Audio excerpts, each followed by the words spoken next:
I Want to Jump Like Dee Dee, with me, Giles Sibbald, is the music podcast that does music a bit differently. I'm talking to some incredible musicians, DJs and producers about how they use an experimental mindset to fuel their own creativity, pursue new challenges, overcome fears, bounce back from mistakes. So my guest today is a real entrepreneur, and in the proper sense of the word. Now this might take some time, so bear with me. He's a musician, a label owner, he's a writer, editor, TV presenter and commentator, curator, author and TED talker.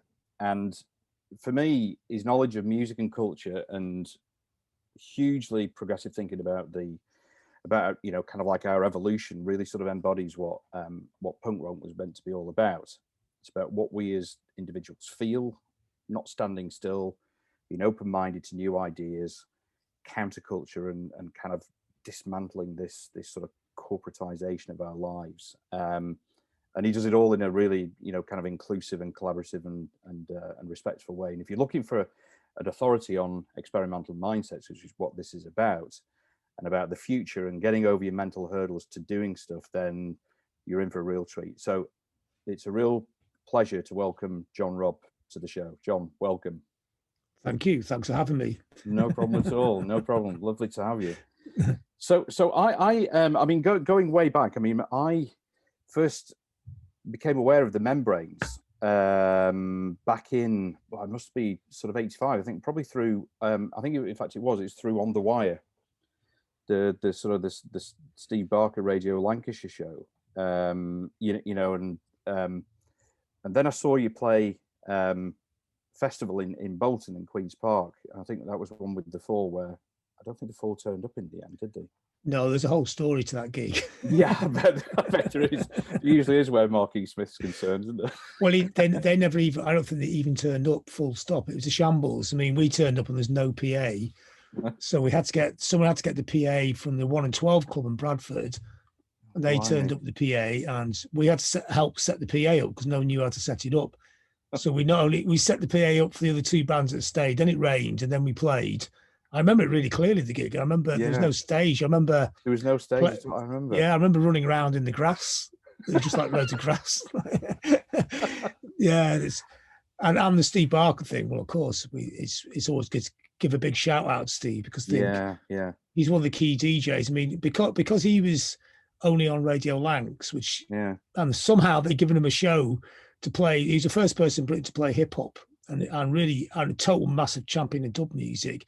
Yeah. Do you know he also interviewed Jimi Hendrix in 1966, 67? Virtually one of the first people to interview him when he was a student at university. Yeah. I mean, Steve's always been there, but interesting thing about Steve is, I've done the Lancashire thing, but he never took any credit for it, so hardly anybody knows about him. So you always have to shout out about him. If he's listening to this now, he'd be cringing like mad.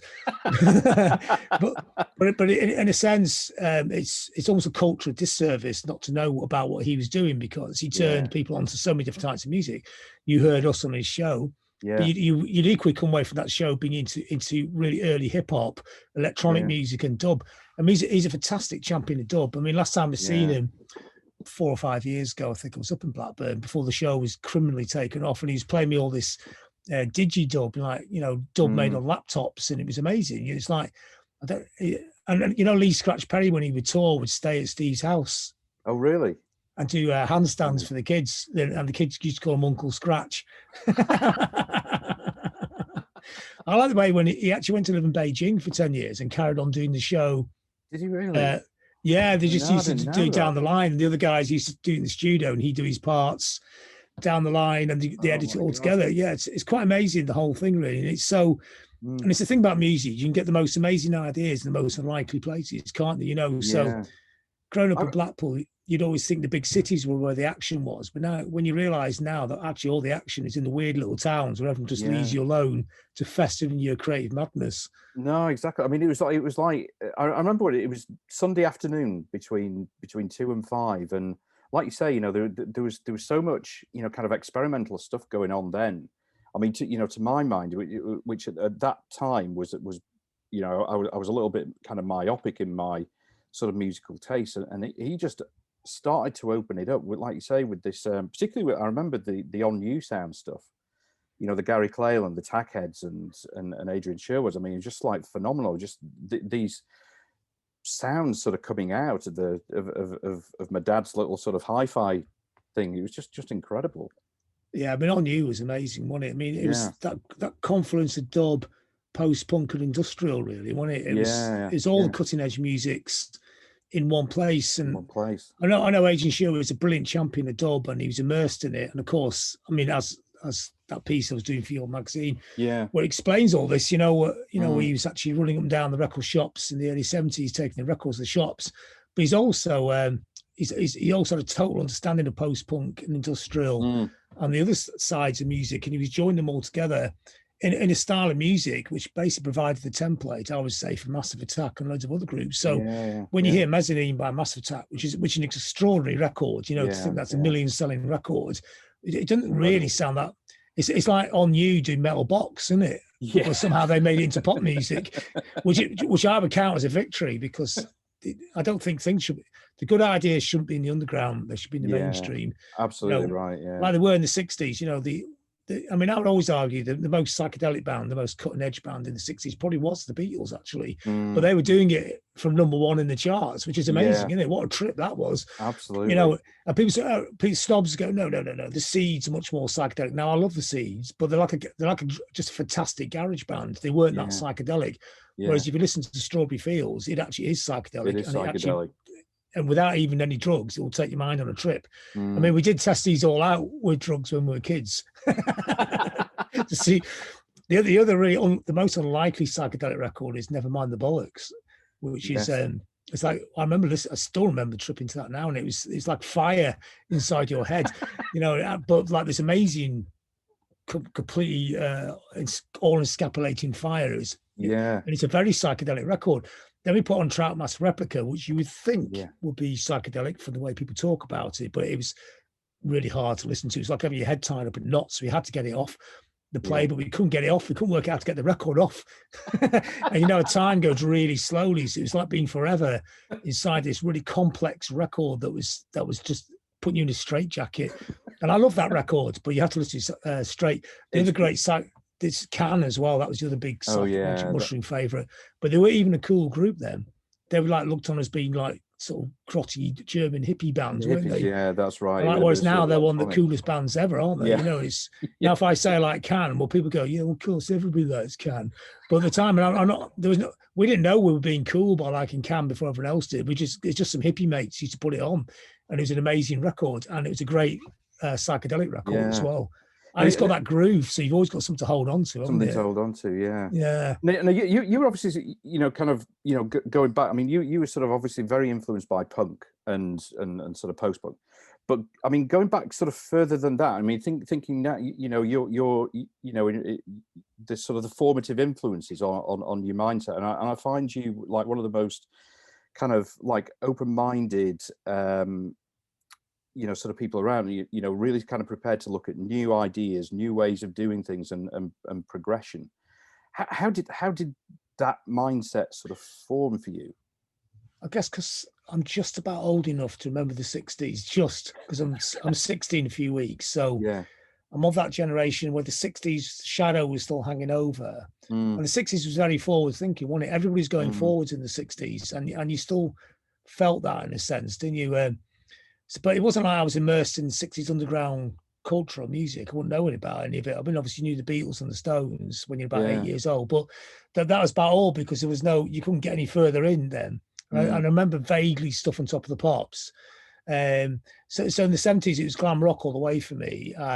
So even the band, but all glam rock. It wasn't even just the cool groups. It was the groups who weren't so cool who made amazing singles, like Mud or Sweet made really credible singles. Their albums, I mean, I know everyone says Sweet's albums better than singles, but the singles are actually better, I think. I think Chin Chapman were pop architects, weren't they? I know it's back to basics, 50s, great stomping rock and roll, really, but done the 70s way.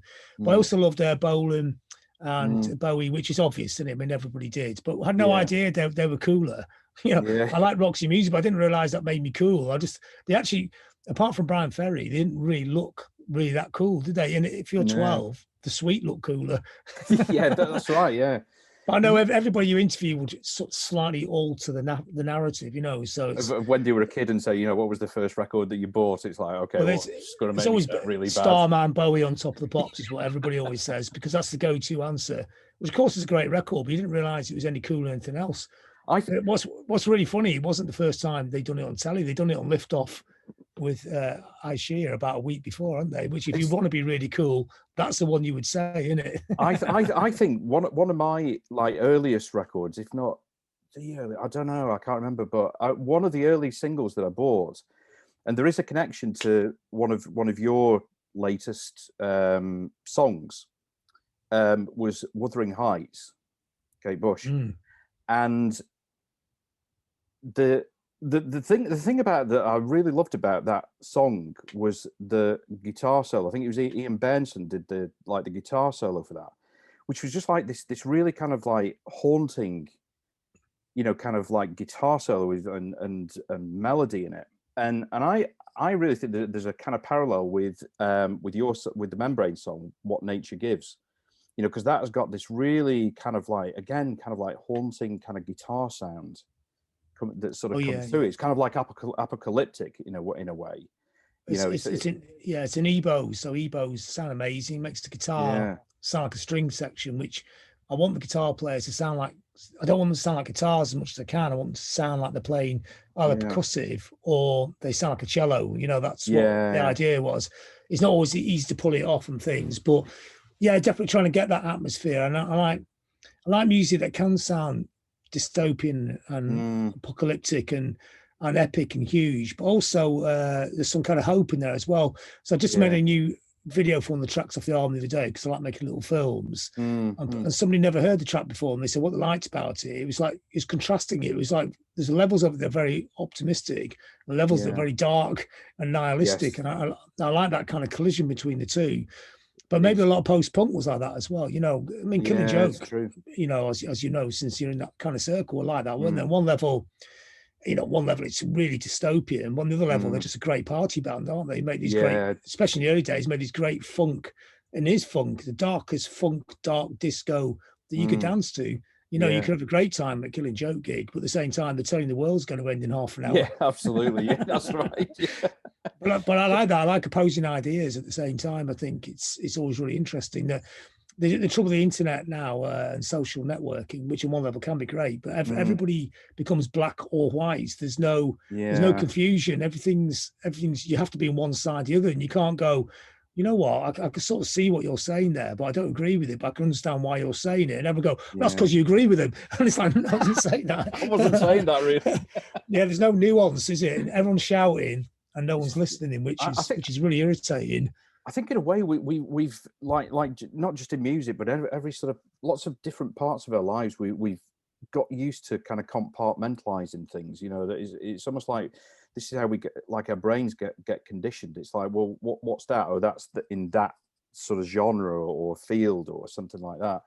And it's after a while, it's just not that helpful, because, like you say, it kind of creates this. It's either got to be that or that, and it doesn't allow a kind of fusion of ideas.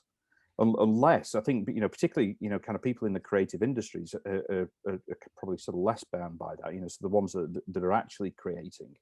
But I think a lot of other people outside of that, that's what they kind of get used to, and it's like almost like these kind of rule books and frameworks. This is how you've got to work, and it's not helpful. Well, in a sense, I guess, if you're an artist, whatever kind of artist you are, it's a luxury to be able to not get into that mindset, isn't it? You know, you know, you should always follow your muse. If your muse is taken to a place that your audience aren't going to understand, that's your problem, isn't it? Not anybody else's, is it? You know, and it's good when bands go off at tangents, isn't it? You know, and it's if they can, you know, I mean, but you know what? It's all right if you make complete mistakes. If you make a complete disastrous attempt at a type of music you can't do, but you tried, you may end up with something completely different. You know, that might be interesting. I don't really think it's your job to keep providing the same thing over and over. The audience is completely welcome to go and get into another band and abandon you. You know, that's part of it, isn't it? Yeah. So I mean, if you like on that, I mean, if you're kind of writing, you know, or anything that you're doing, you kind of like, you make those mistakes. You know, how do you kind of pull yourself back from it? It's like, oh, if something's really not working, you've got a mental block, whether it's, kind of like some, you're writing a book or whatever. How do you get through that? You've got to follow your instinct, haven't you? And this is the thing, I always think this, when you're writing, the first thing I always think when you're writing, never try and write the first line first. It's the best tip ever, because otherwise you spend all day trying to get the killer first line. Just start writing. Yeah, true. And then the first couple of paragraphs will be warming up, like anything. Like if you're going for a run, you warm up, you limber up. Yeah. But once you hit the flow, there's a brilliant place. It's the same music, when you're hitting that flow, when you're in the studio, the ideas are pouring. Just keep them pouring, because you always do that thing when it's really rolling. You go, I'll just go and get a cup of tea and come back. And you come back, and of course, it's gone again, isn't it? So when you're on that thing and that pure flow, which is the greatest feeling in the world, isn't it? When your mind's, people have all different ways of describing this, plucking songs out of the air or whatever, or you're on the flow, you're on the buzz, then it's good, it's all good stuff. And your instinct will tell if it's good or bad. You'll know. You think there's something wrong with that, and everyone else goes, there's nothing wrong with it. People do the worst things when people say, it's okay, that'll do. You go, no, that's not really what we're here for. It's not. It's got to be completely genius just to me, Yeah. No one else gets it. I mean, it is true, and I know it's such a cliche, but you have to make it for yourself, don't you? Then, of course, you want 8 million people to buy into it, because it make your life a lot easier. Because it would have been, you could actually stay in the flow instead of having to organise the van to get home and find a driver or book a gig, which you have to do as well, which doesn't really help with the flow at all. Because you can spend. I mean, that's what's been actually oddly quite good in this really weird period. You not have to do all that practical stuff. You can actually get on with ideas. So ideas have just gone berserk. So I've had a year of berserk ideas that are all starting to come off, because you could be really creative. I'm lucky, in the world that I live in, I can get by doing this. Yeah. But the practicalities of being in a band, well, there aren't none, because you can't do anything at the moment. You can't do anything. Yeah. You're not bogged down by arranging stuff. I guess that's like you say, that's where, having, all the sort of strings to your bow, the different sorts of things has been beneficial for you. Carrying on the writing, doing the interviews and stuff like that. Yeah, well, the creativity is the same. You could apply it to anything, So if it's, if you wanted to paint something, you could probably paint something using that same kind of creative mindset where it just pours out and you don't have any fear. I think it's weird. If you like jamming, there's some people just can't jam because they think they're terrified of letting the ideas out in case they're wrong. But there is no wrong or right. If I'm playing my bass in a jam and I'm playing the wrong key, it doesn't matter. I'll just wait till my fingers find the right place. I wouldn't even know what the key was. They'll just, eventually you'll find the note that works or something, then it works. Or you can hear it in your head, and you're kind of moving, and they're moving with you, and that's how it all works. It's not just the notes, actually, it's the physicality of music, isn't it? Like Colin Stetson, and when you watch Colin Stetson play the sax, it's like he's wrestling the sax, isn't it? And wrestling the sounds out of it, and it's mental, physical, and spiritual, which all the best music is, isn't it? Because were you kind of trained in music, or were you sort of self-learner, self-taught? I'm your classic post-punk generation person. I always say this, but I interviewed Peter Hook. I interviewed him quite a lot, but I remember interviewing about 10 years ago, and he was telling me this, that the Stones, I put them on a short list of 5 potential bass players after Bill Wyman left. And of course, he loves the Stones. We all love classic Stones, great bands. But he said, I wouldn't be able to do it. I don't know how to play anybody else's songs, and I can't play any style apart from my own. And I was thinking that is just true, that generation. I mean, now kids, younger bands, you meet them and they could play hundreds of cover versions. We couldn't play any still. I could play tiny bits of other songs, but I don't really know how the chorus would go. I mean, I would even, if I write a song and I don't write the chords down, I'll forget what the chords were and have to go and try and work it all out again. It's so we're not musically, we have the ideas, you can hear it all in your head, and it's trying to get it in your head and out. But it's not like you go, well, the classic middle bit will be B minor here, which is, it's a skill, and it's a skill, but it's a different way of making music. Whereas my music will be, you may just play and fuck, that feels good. That's going to work. And then you can hear all the melodies, and then you do it like that. And a lot of people, my little period, that's how we wrote. And to me, that defines what post-punk was, because I think we are the period we were in was post-punk, really. I mean, we wanted, like a lot of people, we wanted to be in a punk band, but we couldn't play. It was too complicated.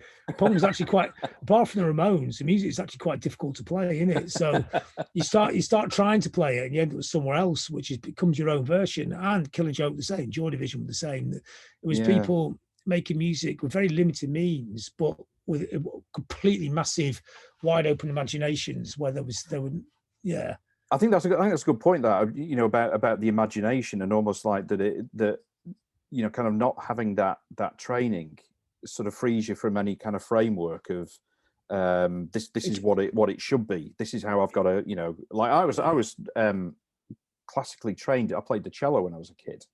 And it's my favorite instrument. It's a beautiful instrument, you know. And I could play cello. I could play. Can you? In post-punk style. I can pick one up. Brilliant. I can make it do things that sound like bits of music. But you know, as a classically trained cello player, go, what are you doing? I saw a mate. Sorry about that, but I saw an amazing woman play cello about 3 years ago. Yeah. And I went to a gig. She's playing in a bar in Manchester, and it's like avant-garde cello. So a lot of it, she's hitting the body, and then the stick back to front, like that. Wow. And then playing boom, like that, and it's very physical, percussive style. Yeah, it's amazing. Yeah, okay. That's what I like about it. But I think as a bass player or someone, I mean, I do play other instruments, but somebody bass is my favorite instrument. The cello is the bass of an orchestra, so of course I like a cello. You like that, yeah. Get a spare money, I've always mean to buy a cello. I want one of those electric cellos, because I think there's a bit more you could do with those. You know, you can get the EBO on one of those. Can you imagine the drone on that? Be like the walls of Jericho. I would have sort of Steve Barker having a look into that one as well, wouldn't it? You know. But I know what you mean about the feel. You know, you're saying about like the kind of like the feel that it kind of gives you. And I was one of your TED talks. You were talking about that, about you have to feel it. You know, this is about you know, the creativity is about the feel.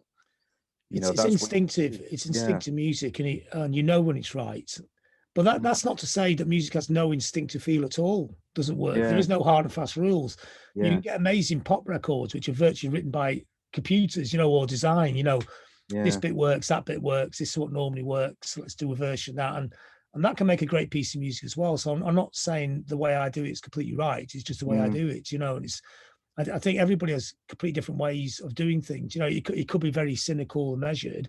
It could be just off the cuff, you know. It could be a total virtuoso. You watch videos of King Crimson playing these days, and they're mind blowing. Those three drummers, it's quite something to watch that, and it's incredibly virtuoso, and it's incredibly engaging, isn't it? Or it could be somebody could just send you a bunch of kids playing punk rock with two chords, and that could be amazing as well. You know, it's I mean the other point that I remember you making in one of your talks was about the you know, basically kind of what defines great, you know, and you know, take that kind of example, you know, a couple of kids sort of doing it, that sounds great to them.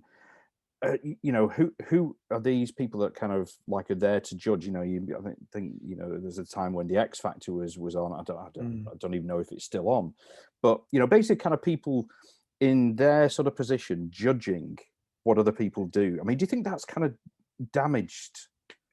In a sense, it's interesting because as a music writer, I guess that's kind of what you do as well. But I mean, I don't have time to sit here listen to an album of a group I don't like, so I can write down I don't like this piece of music. It's almost a pointless exercise. There's so much music out there.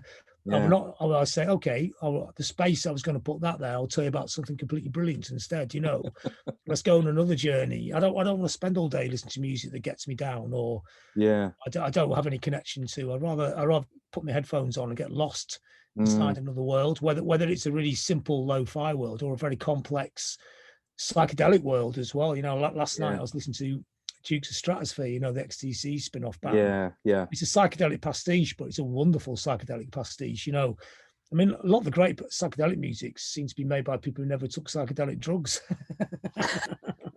And a lot of people took psychedelic drugs who ended up in no state to make any psychedelic music anymore. That's the thing about Sid Barrett, isn't it? I mean, yeah, I know he was doing psychedelics before he did the first Floyd album, which is a great record. But when he got a bit burned out on them, his 2 solo records, which are great, but they're very introspective and they're not really that psychedelic at all, are they? So no. It's almost like if you overdo the psychedelics, you burn out anything that's psychedelic in your mind that could have been there anyway. I mean, do you is like sort of gut instinct a big thing for you? Yeah, the kind of the stuff that I mean, in anything in your kind of speaking or anything, that's kind of like a part of who you are. Well, speaking is not planned. I don't have a monitor. You just go out and talk, and that's it. I'm interested in that as well, because I think you get the purest flow. I know some people, this is only for me. I mean, other people will need a bit of paper bullet points on whatever you're meant to do. And that's okay as well. But I actually quite like the challenge and also fear. You just go out there and see what comes out. And sometimes you're talking and you're listening to yourself talking like you're in the audience and you're thinking, oh yeah, that's quite interesting. Oh no, I don't agree with that. I mean that's a pretty brave thing to do, isn't it? I mean, there's not that many people that, well, I suppose there are people who are kind of very well versed in sort of public speaking, but it's a brave thing to do, to go out without any kind of prompts and just sort of talk from the heart. I guess so, yeah, but I would find it braver to try and remember everything. I think you're always thinking you're going to forget something, aren't you? But if you free flow it will come. I've even did one of the talks. I don't know if you saw. I did one about the universe and punk rock, and I thought I might do one that's actually a little bit harder. I mean, I'm fascinated by the universe, and I met people who run the CERN project. A lot of those scientists, I met them at TED Talks, and we're still friends, because they love music. And it made me realize that theoretical scientists and forward-thinking musicians have the same mindset. It's all about the blank sheet of paper and daring to go in there. So I think theoretical scientists are the greatest artists on the planet. They look at a blank sheet of the sky and fill it in with amazing ideas. When they tell you about the universe. When I met the guy who ran the Higgs boson particle project, which is the greatest thing about doing the TED Talks. I mean, it's a buzz going talking to the audience, of course. Yeah. But the biggest buzz is they take you out for a meal afterwards, and they sit you all down. You sit down and go, oh wow, you're the guy who did the Higgs boson particle, and he goes. And he said, you're the punk rock guy. Oh, Buzzcocks my favorite band. Can you tell Buzzcocks? I said, I would love to, but I'm only going to get 1 hour to find out about the universe. What's the latest? And he told me all the stuff, there's this about 8 years ago, so it'll change quite a bit now, but they would definitely reckon there was multiverses then. So there's infinite amount of universes where everything that could possibly happen is happening, different versions somewhere else. So it could be, we'll be doing this interview in one of the multiverses, and it'd be you sat next to a talking parrot, which would be asking the questions, So any version of this you could think of is probably happening somewhere else. And it says because it's infinite. So it's not like you go, you could think of 100 scenarios using imagination, but there's billions to fill in. So, or I might have a heart attack right now and the interview ends. So it could be like that in another universe. And he says also there's no edge to the universe. So it doesn't ever end. It just goes on forever. So, and there's an Olympic gold medal winner. There's another conversation as well. And he was got, he couldn't go. His head was going. He go, I can't keep up this conversation. I was going, I don't understand the science, but I'm with this because to me it was psychedelic. It was like the most psychedelic conversation. Yeah, mind blowing, but mind opening as well. And I think if you open your mind, you don't have to believe everything, but you can take in that information and understand it in a sense. So and that inspired the record. So we did the Dark Matter, Dark Energy album. The songs weren't specifically about, the bits were about space and the universe, but it was about the idea of the conversation being so mind-blowing. The idea that the universe has no edge. It's like going to see swans. When people resist that massive wall of volume, they collapse. But if you put your hands up and you surf on it like that, it's actually really relaxing. Yeah, and it was like that. Yeah. And all those ideas. And the idea that he was saying that they discovered dark matter, dark energy only about a couple of years before this conversation, quite a recent discovery. And 70% of the universe is this stuff. And I said, well, what is it? And he goes, well, it's dark and we don't know. That's why we call it dark matter. It's basically, they just call it dark ? And dark energy, they haven't defined as well, So, and it's like they got that thing this week where they think they found another particle, which is going to redefine all of physics. So all physics, rules of physics may get chucked out the window this week, and we'll have to start all over again. So it's all these ideas, and they're amazing ideas, and the idea the universe doesn't have a floor or a roof or walls. It's not like a flat, because we're kind of animals that live in burrows, really, aren't we? So we think everything has to have a wall. Has to have a wall, So people say, what's at the edge of the universe? They go, there is no edge, and time doesn't really exist. It's just our concept for measuring our lives. So if you go, I don't know, X billion light years across the universe, the time is completely different from the time we're in now. It's like a million years difference. And the other little fact I liked is nearly all the stars you see at night in the sky aren't there anymore because they've all burned out. The light only just got here, and all the stars are actually there. The light hasn't got here yet. It's just mind blowing, isn't it? I mean, I'm with you on that. I mean, I love that sort of stuff and that kind of thinking. It puts everything into perspective. Everything. Yeah. It's actually quite brilliant to realize how pointless your life really is. In a sense, it's full of point as well, because everything in the universe has a reason and a point for being there. Even if you're a bit of dust floating through the cosmos, it's got a reason. It has to be there. Yeah. And like we are here, we're just an energy form, and it makes you think all kind of odd ideas. Like, is a volcano on Mars virtually a life form as well? Because we're all just bits of carbon, just reconstituted in different ways, aren't we? Are we any more alive than a piece of space rock or a piece of space junk? I mean, I was watching something. It was an Attenborough program last week, and it was, I think, done like a series of the water, earth, sky, and basically kind of component parts of that, and I hadn't watched anything like that for quite a while. So it was like this stuff kind of coming back, but reminders that, like you say, some of these kind of components that in your daily life you don't think about them. They're totally irrelevant, but are so important to kind of how we survive, basically our survival. Well, it's kind of what we did the next record about, because we did nature, that one.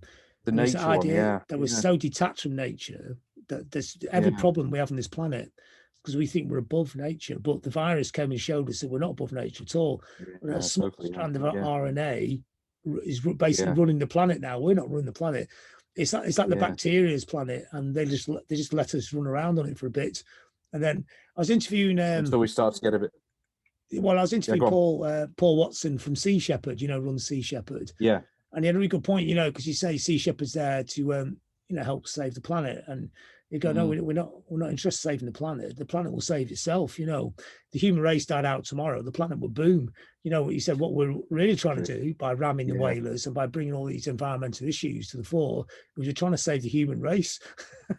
It's really true. It's really true. Nature's totally fine without us. It doesn't need us to run it. I do sometimes think that we're just sort of heading towards that kind of extinction. Well, I think that your record really does that. Sixth great extinction, isn't it? It's been 5 mass extinctions on the planet. Like there was one in the Cambrian one, there's Permian one where the trilobite was one of my favourite all-time animals. Got wiped out. It was the most successful animal on the planet, wasn't it, at the time? It was the king of the predators. Yeah. There's a really great thing about that period. Just before that Precambrian I was reading the other day, the first thing to have eyes. Isn't that an amazing idea? That they used to have like little light sensors, because they could sense light, so they knew if it's night or day, but they got more complex, and at some point something could actually see, and they'd be the first thing to ever see the planet. And I always think that's a mind-blowing thought. It is. So as it looked around the murky water it was in, looked at the things, nothing had ever seen anything before, and that's a turning point. Well, then there was an arms race, because the things with eyes could eat the things without eyes, because they couldn't see them creeping up on them. So the things without eyes would have to start growing poisonous spikes to stop the other things, and that's when life went really fast. It was like this for a long time, quite low level. Suddenly went like that, and it was a Precambrian explosion. It's worth looking up, because all the creatures are so utterly bizarre looking. This whole genuses of families of animals that don't exist anymore. Things that were sort of plants and animals mixed together. It's like the Earth is experimenting with things to see what would work. I mean that idea. What you're talking about. With the scientists, when you kind of sat next to them and you just think, okay, these are people that are just not wedded to any particular outcome. open. They're completely open people. Open. You know what's really cool about them? They don't talk to you like you're an idiot. Yeah. One, they're really enthusiastic about their subjects. They love their subjects, and anybody's interested, they'll talk to them all day about it. Yeah. You know, if there's one person in that room, they will talk to them because they just think it's so interesting to talk about. Wow. And they're creative, so they're creative of ideas, you know, and you know, if there's something doesn't, and also they'll admit that they don't say this is what happened. They'll go, we think that might have happened, but I'm going to spend the rest of my life trying to prove it didn't, because they try and test their theories. And I don't think that's just doing science and religion. Science is people uncertain about what's probably certain. And religious people are totally certain about something that never happened in the first place. Never happened anyway. And scientific people will go, yeah, okay, yeah, you disagree with my theory, that's great. So let's see. I want you to disagree with it because I want to test it and test it and test it till we can't untest it. And even then, they'll say in 50 years' time, like this particle they think they'll find today, we may have to redraw all the rules again. You know, he said when he joined CERN, they were so close to, they thought they were close to unraveling the secrets of the universe. And now he said, and I love this phrase, he said, the more we know, the less, the more we find out, the less we know, which is great. Because the more they find out about the universe, the more weirder and weirder it got. Isn't it? And that's, I mean, that's basically like saying, you know, there's just like an infinite amount, you know, that you know, of stuff out there to kind of get to start to understand. Yeah. You know, and open your mind and kind of be curious about what's out there and what's possible as well. Well, all the certainties, you know, the idea that, you know, we are here, we're England, there's our flag, you know, and this is certain, this is forever, this is Earth, this is the only place of life on it, there's only one God. As soon as you start looking at the universe, it all goes out the window. You know, there's life all over the universe. We just haven't got anywhere near it because the universe is so enormous that, you know, to actually bump into life we're too puny. You know, it's, you know, the next nearest bit of life to us we'll probably never get to. It's too far away. You know, and but there's galaxies 10 times, 100 times the size of our galaxy, which in our sky are like a tiny little white dots because we can't see them, but there's 500 million stars there and loads of them have got planets around them, and those planets, some of those planets have life on them. So and they'll have their own gods, their own wars, their own problems. I mean, really, as people say, we don't really want to find the life in the rest of the universe because it's just going to be, all life's going to be predatory, you know. And well, what's this idea we're going to find life on the planet? They're all going to be like hippies. They're going to be so advanced. Oh, those poor humans, look after them, man. You know, it's not going to be like that. They're going to come down here and wipe us all out. It's quite good that no one knows we're here. So, like, as you kind of, you know, once the, I guess, kind of membranes and sort of went on hiatus, or sort of the end of the 80s, sorry. You know, going through the subsequent sort of decades, how did you find that, you know, your kind of mindset and identity sort of changed over those times with the influences that were coming into your life? Well, it was still the same though. It's still curious about all different types of pop culture. I mean, I'm one of those people, if you like something, you tend to always like it, and you just add other things onto it. I'm definitely not one of those people who thinks it's better than the old days. And I don't think the old days were really crap either. You know, there's, you know, well, obviously aspects of them were, but musically, the music, you always, at any point in your life, the music you ever really got into, you'll always be into it. You listen to it again and you go back into that place, don't you? And so it was just adding stuff on, you know, just putting more stuff into my rucksack. Yeah. And the creativity was always just there. It just sort of keeps kind of coming, you know, just ideas. Yeah. Well, I had a phase of just being a music writer for ages because because it was so hard work being in a band, and so it's heartbreaking really. But you know, you're trying and people just don't really get what you're doing. So you just step back, and it's actually a bit of a relief. But it's not like the music ever stops. You're still recording bits of things, you know, on little tape recorders at the time at home. And it just all piles up, and then at some point you just go and put it back out again. Of course, nowadays, because technology is so good, you can sit there writing whole songs on your phone, which you do most days. Really. I mean, whether you ever release them or not, it's another matter. But it's just good to get them down, really. Yeah. How do you sort of feel, you know, like with the songs that you've written, you know, I don't know, like 10, 20 years ago, you know, when you go and maybe you haven't released them, like you say, you know, you go back and re-listen to them. How do you feel about those when you kind of go back to them? I think it's like most people. You can hear all the things you think, oh, if only I'd done that to it. Done that, yeah. I mean, John Lennon was like that about Strawberry Fields. He was going to remix it, wasn't he? Because he never liked the mix of it. And you're thinking, thank God he didn't. Because if you're a fan, you've only got that one version. It's a perfect version. I didn't know they stuck 2 versions of the song together, had to speed it up to make it all fit. The actual bit of really clumsy editing is part of what makes a song sound great, because it kind of switches the mood in the middle of it. You think they did that on purpose. It's really hard to get a perfect piece of music, though, and also because your moods will fluctuate and change, and there's certain things you'd like, and then they change into something else again. So I think anybody who's a musician or an artist is always the piece of music they really like is the one they're working on at that current piece of time. So I know people say, "What's your favorite record?" People say the last one. Everyone goes, "Well, you would say that. You're just trying to flog it." No, it's actually because it's the one that you're completely immersed in, which captures that mood of that time the closest, isn't it? So at the moment, I wouldn't listen to any old records. I'd be more interested in the stuff I was writing last week and thinking about that. You're kind of lost in your new stuff all the time. I mean, the other thing that kind of like as we get older and we become a little bit less willing to take risks for large kind of parts of the population. How do you kind of do you feel that, or is this like you just sort of feel that this is a time to kind of take a risk and I'm going to gamble on that?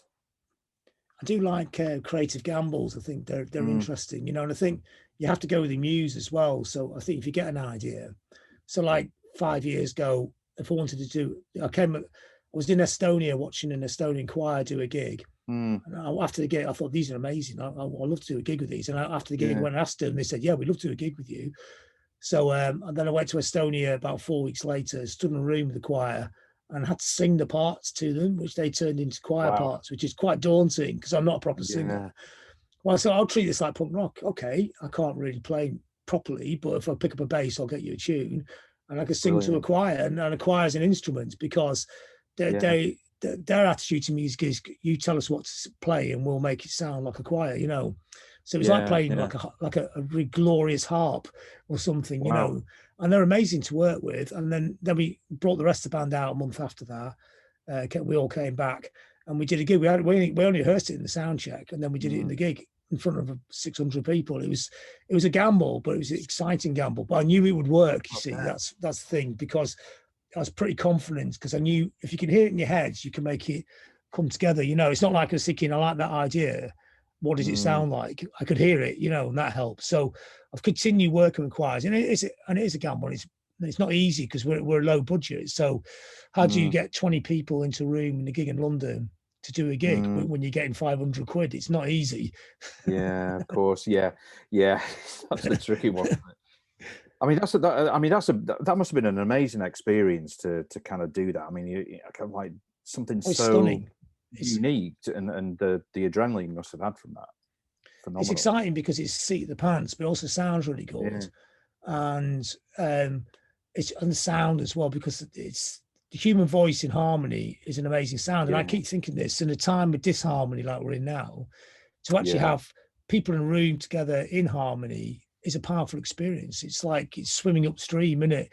They have this event in Estonia I'd love to go to. It's about every 10 years where they get in the national stadium, they get 20,000, because they have 100 choirs there. Choirs are huge in Estonia, and it's because they could sing in Estonian in the time of the Russian Empire 20 years ago.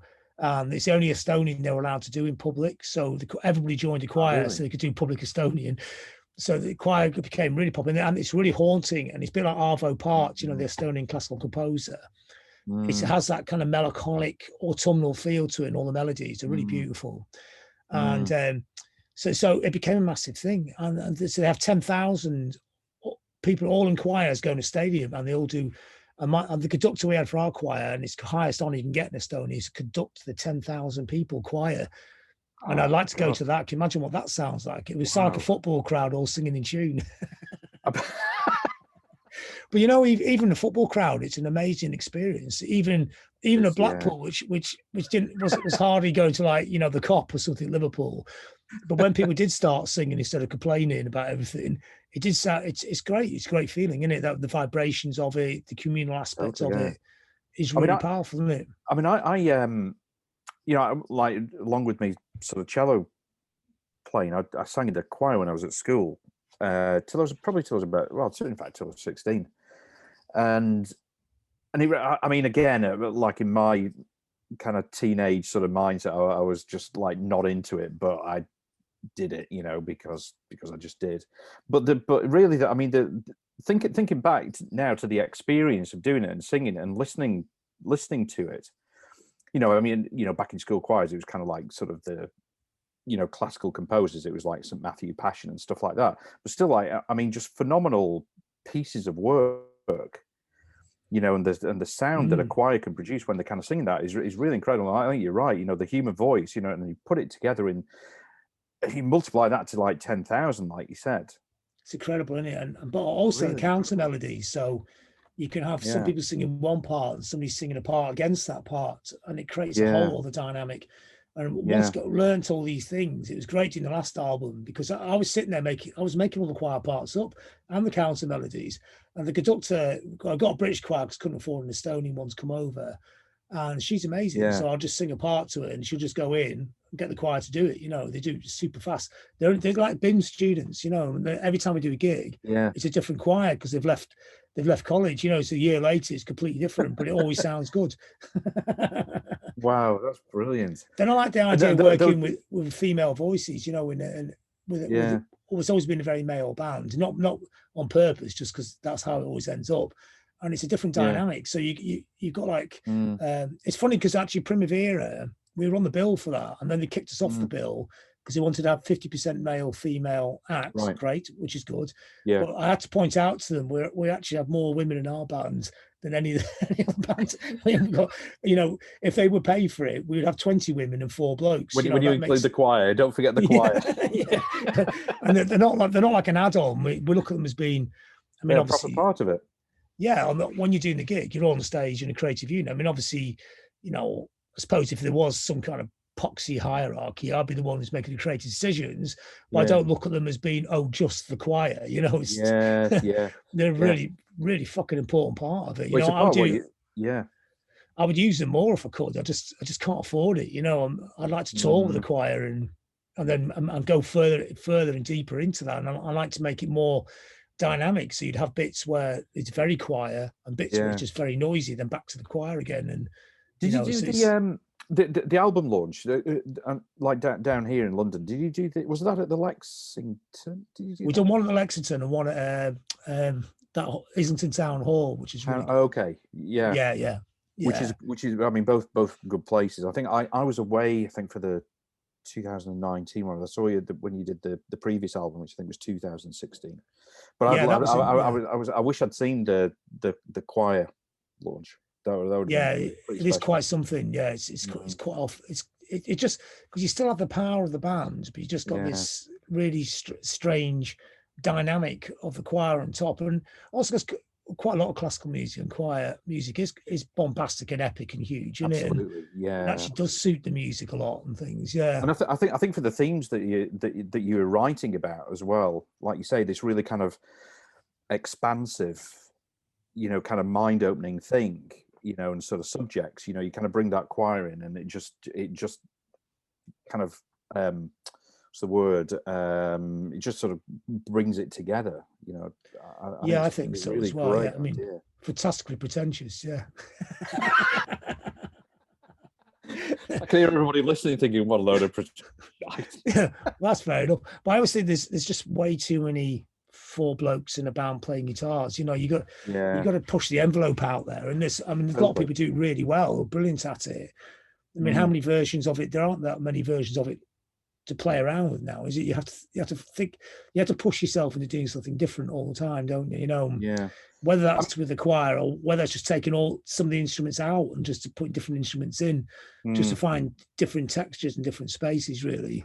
So I mean, talking about that, I mean that kind of, you know, differentiation. I mean, that's where you know, the way that you operate is really going to sort of come into its own. You know, of looking for, you know, kind of new things and new ideas, new ways to kind of create and produce your music. Yeah, I think probably one of the problems that is you kind of do it and people go, what are they doing? What's that? It's kind of, I get this. And about 3 years later, about 10 other people come and do it, and they always do really well. They get the credit. I mean, you know better than anybody, you know, just through your knowledge of the industry, how many bands that have been said, you know, they're before the time. It's, you know, that have been out there. Never be first. That's always the trick. Yeah. You know, if you want commercial success, never be first, because somebody will come along. Yeah, just be the competent people who come afterwards and mop up the best bits of it. I mean, I've seen that happen round and round in circles and circles, you know, and it's, you know, eventually some of those kind of proto bands get discovered, but quite often they don't really, and they just become the footnote of the footnote, don't they? But then music doesn't have to be fair. It's not like the civil service where you work hard, you get promoted. It doesn't work like that in music, you know. Yeah. If people connect with the idea at the time, then it works. And if people don't connect with it, it's tough shit, isn't it? But I wonder, I get really sort of interested in this, and why, you know, it's at some point in time a band either doesn't work or it kind of semi-works, but then 20 years later, you know, it's suddenly like, oh my God, they were just like so underrated and kind of undervalued. And whether it's the you know, experience, you know, the time that we're living in, whether it's these kind of external events and what we're experiencing as a human race that causes you again to kind of resonate back to the type of music that particular band was producing at that time, but it just didn't fit. It didn't kind of like strike that chord. But 20 years later, it does. I think it's really interesting how that works. Probably all aspects are always going on at the same time, aren't they? So if somebody had a dystopian vision in the middle of acid house when everybody's up, they ain't going to sell records. But 30 years later, people are going to go, that really works. That's really great. And they'll get there. Well, they may get revisited, or they may still be forgotten. You know, people may go somewhere else. You know, that's I mean, it's not. I mean, but there's all concurrent ideas. Is when people talk about in the late 70s, it was all punk. You know, it wasn't actually. Punk was about was it even 10% of the whole market in Britain. ELO was still, and Sure What It was still huge bands. You know, so it was part of what was going on. There's all different moods and things going on at the same time. There is no general thing that matches the mood of a period. I mean, you can have a period where everything's really run down and ostensibly you pick 3 angry bands to say everyone's angry. Other people making music is really escapist, which people escape into. I mean, the biggest selling singles band in 1977 were Racy, weren't they? Never forgotten them. Yeah, I think that's in my record collection somewhere.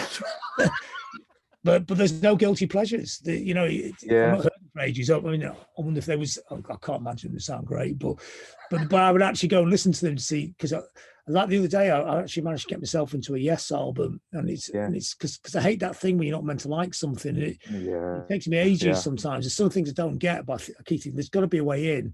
And I finally managed to get all the way back to their second album, which is actually a psychedelic 60s pop record, and it's great.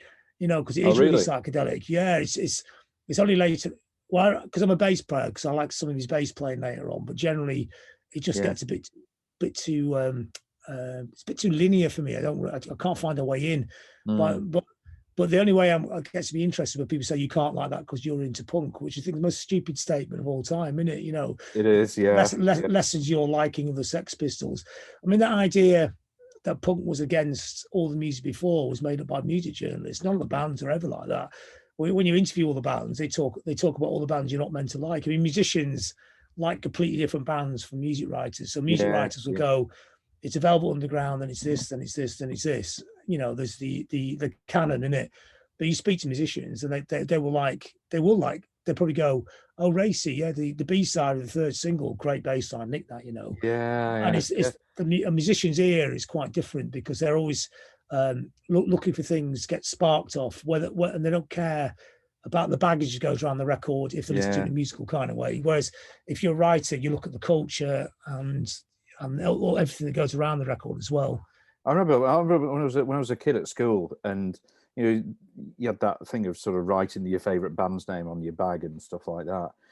And I was like into, you know, kind of like sort of Black Flag and stuff, but I also liked Teardrop Explodes.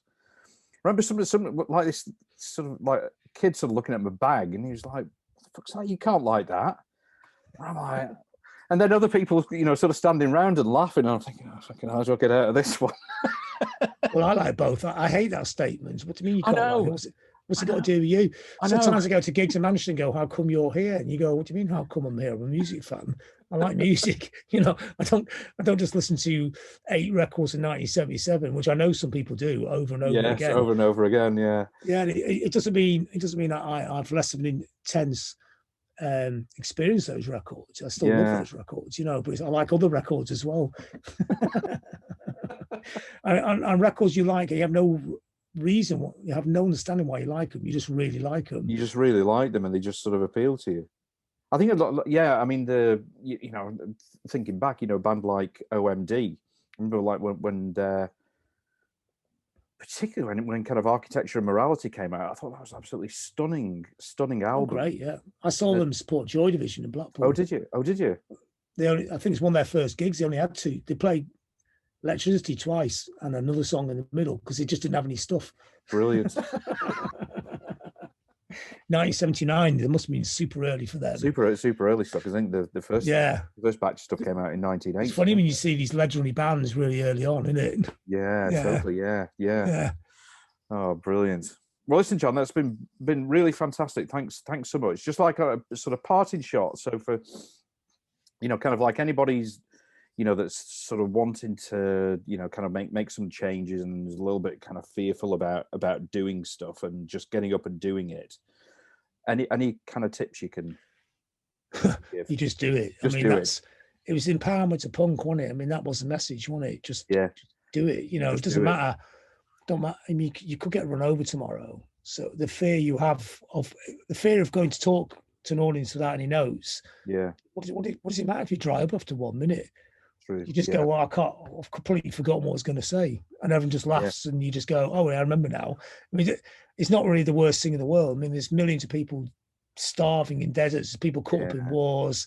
There's all kinds of bad shit out there. Yeah. So that fear of failure creatively is not, of course it's there, but it ultimately doesn't really matter, does it? You know? Yeah. It might even work. It might be great, or it may spark another thing off. So you may be doing it to an audience of 4 people. 3 of them just go, "What the fuck are you doing?" But one person there goes, "Wow, you know, you're halfway there. If I put this in with what you're doing, we could go over here." Then that could happen.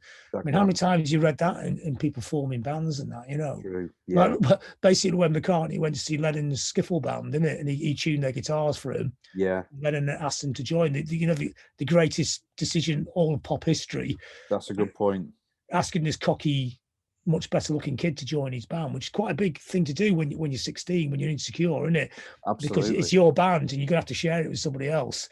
I mean, that's an incredibly astute move, that, isn't it? That's a really good point. That. So it's that randomness, isn't it, that can happen, isn't it? And that's the randomness we miss in this period, isn't it? Because the only conversations we can have are ones we have to book on Zoom, and it's not like I was talking to you in a pub and somebody else came up and then we go and they start talking. We go, do you know what? That's an amazing idea. You know, that doesn't really happen this period, does it? I mean, actually, I saw something on that. So, like, somebody says, "I'll give you a call," and then the next thing you get is an email with a kind of like a sort of like a calendar invite for next week.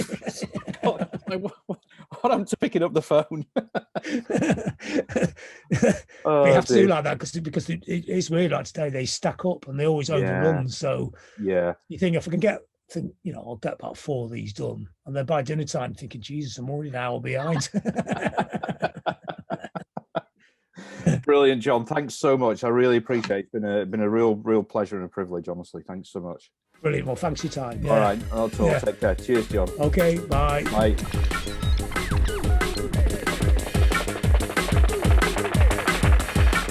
Thanks for listening to the show, and I really hope that you enjoyed it and that you'll tune in for the next episode. In the meantime, it would be really awesome if you could rate and review the show and also share it with any friends who you think might enjoy it.